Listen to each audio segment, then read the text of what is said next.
Unidos, también, o sea, es algo que se es porque solo viene con solo una librería específica que hay en la empresa, quiero que diga, que permanezca ahí.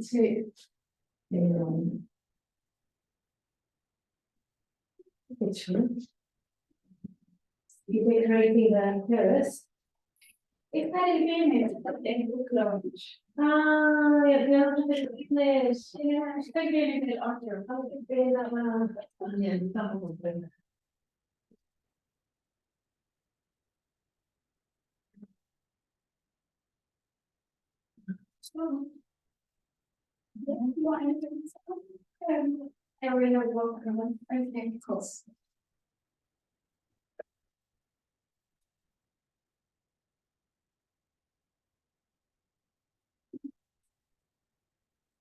Okay, I'm just doing passive analyzing as well, but feel free to ignore the screen.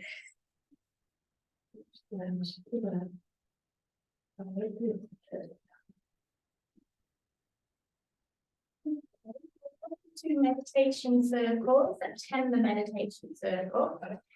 So in July and August, we meditated in the lineage of Kriya Yoga, so Paramahansa Yogananda.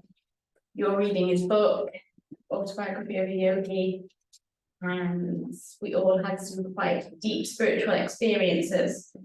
Anyway, September, I'm going back to the Buddhist tradition. And the reason being is because it was the first tradition that I came across for meditating and spirituality. And I also think that it's so simple, yet it can be used by really advanced practitioners and really advanced practitioners. So the Buddha said that the mindfulness of breathing technique, which we're going to do today, can take you all the way to enlightenment. So the first book that I have ever read on the spiritual path is called The Heart of the Buddha's Teachings. So if you're interested in reading that, you can grab a copy. Yeah, so I'm just going to read a paragraph and then we'll get into our meditation. So without suffering, you cannot grow. Without suffering, you cannot get the peace and joy you deserve. Please don't run away from your suffering. Embrace it and cherish it. Go to the Buddha, sit with him and show him your pain. He will look at you with loving kindness, compassion, and mindfulness, and show you ways to embrace your suffering and look deeply into it. With understanding and compassion, you will be able to heal the wounds in your heart and the wounds in the world. The Buddha called suffering a holy truth because our suffering has the capacity of showing us the path to liberation. Embrace your suffering and let it reveal to you the way of peace. And I underlined it and I said, yes, please. Okay, let's start meditating. So today we're going to use a mantra, which is a Tibetan Buddhist mantra, and it's the mantra of Tara. I don't know if any of you know Tara, the goddess. She's like the goddess of all goddesses. She's like the mother of all mothers. So if you ever want to call into your life that kind of motherly, universal energy, this is a good mantra. So the mantra we're using today is Om Tara, Tu Tare, Ture Swaha. So I'll say it again. Om Tara, Tu Tare, Ture Swaha. Okay, let's begin by finding a comfortable posture. It's nice to sit on something, which you're all doing, whether it's blocks, blankets.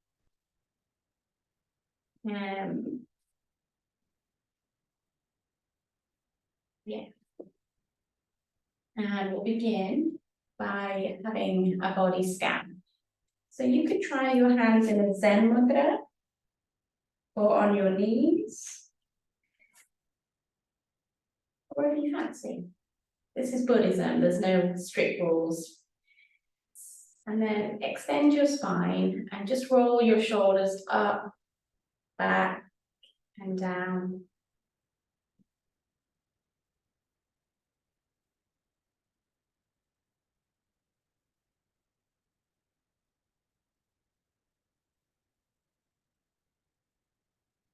Okay.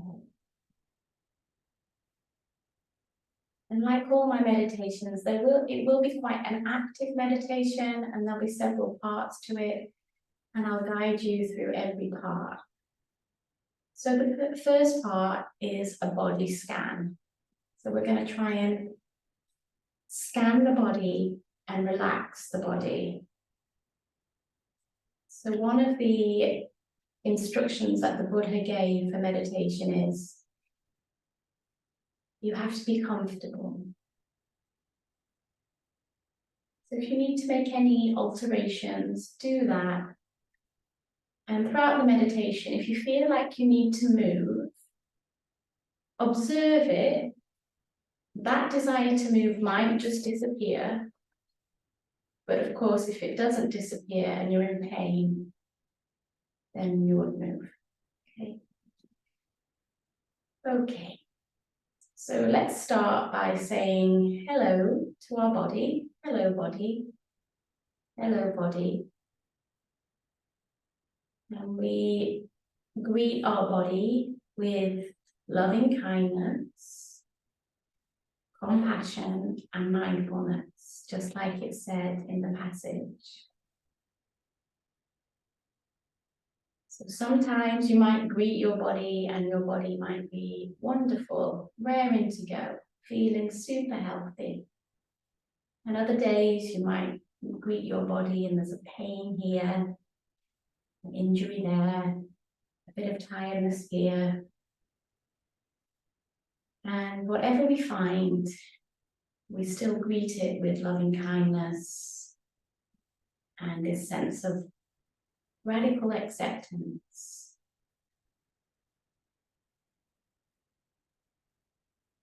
Okay. Now, imagine we had a peaceometer. So just like a thermometer, now we've got a peaceometer.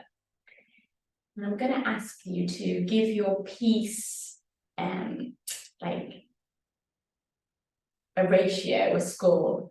So if number 10 was like you're totally feeling peaced out, blissed out in nirvana, and then to 0 was you're completely stressed out and going bonkers, where would you put yourself on that peaceometer today? When you were 0, you were 5, you somewhere in between 8 and 9.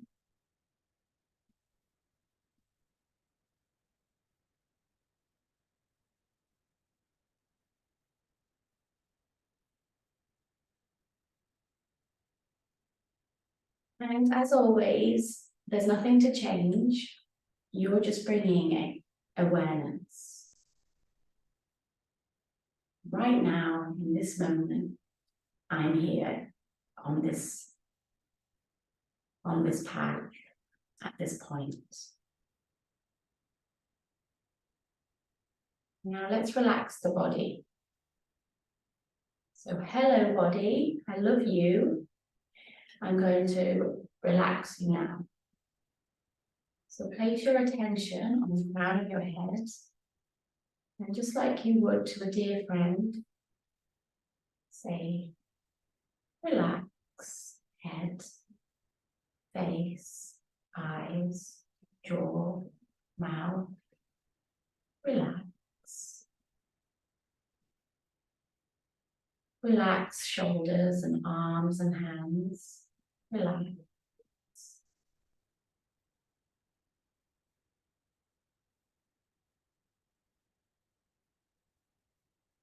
And then what about your organs? Don't forget your organs. Make friends with your organs too. Hello, organs. I look at you too. And then you relax your heart, your liver, your kidneys, your digestive system, your spleen, big colon, small colon, and everything in between. And you relax your pelvis, your legs, and your feet. And then you could finish the relaxation by saying something really kind to your body, like, thank you for being my body. Relax, body.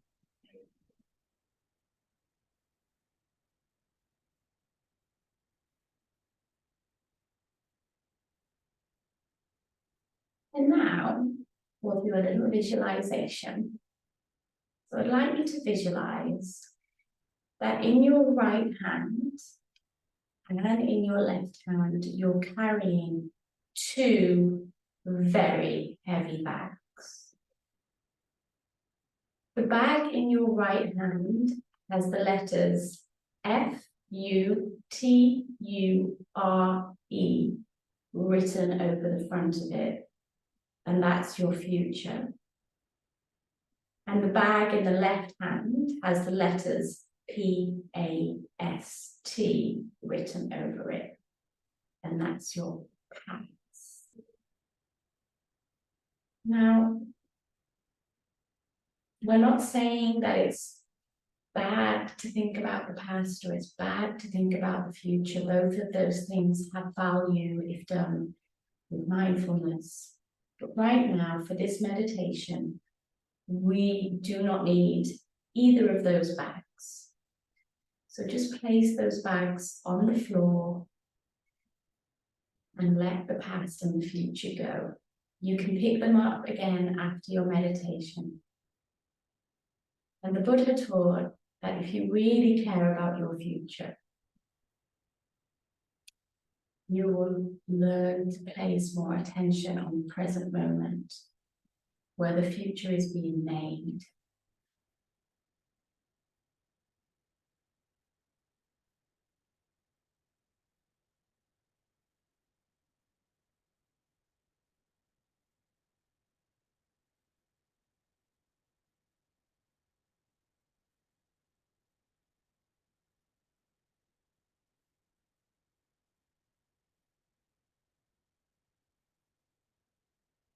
Okay. The next part of the meditation, we'll do a very short mindfulness of breathing technique. So we'll also use this as our kind of pranayama breathwork element too. We're going to count the breath from 0 to 10 3 times. We'll start by counting the exhalation. We'll do that 3 times. And then we'll do the inhalation 3 times. Let's begin. Breathing with your nose. And the breath is just a very soft, gentle breath. So bring your attention and awareness to your nostrils. Let's begin. Inhale, exhale, 1. Inhale, exhale, 2. Count with me in your mind. Inhale, exhale, 3. Inhale, exhale, 4. Inhale, exhale, 5. Inhale, exhale, 6. Inhale. Exhale. 7. Inhale. Exhale. 8. Inhale. Exhale. 9. Inhale. Exhale. 10. Now please do that 2 more times on your own.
So we'll finish there. That was the counting, the exhalation.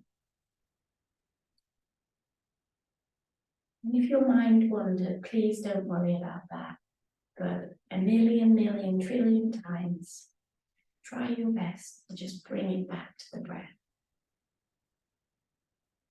Now let's do it 3 times, counting the inhalation. Let's begin. Inhaling for 1. Exhale. Inhaling for 2. Exhale. Inhaling for 3. Exhale. Inhaling for 4. Exhale. Inhaling for 5. Exhale.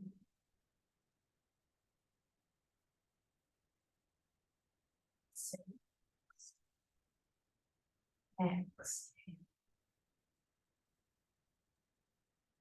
Inhaling for 7. Exhale. Inhaling for 8. Exhale. Inhaling for 9. Exhale. And inhaling for 10. Exhale. And do it 2 more times on your own.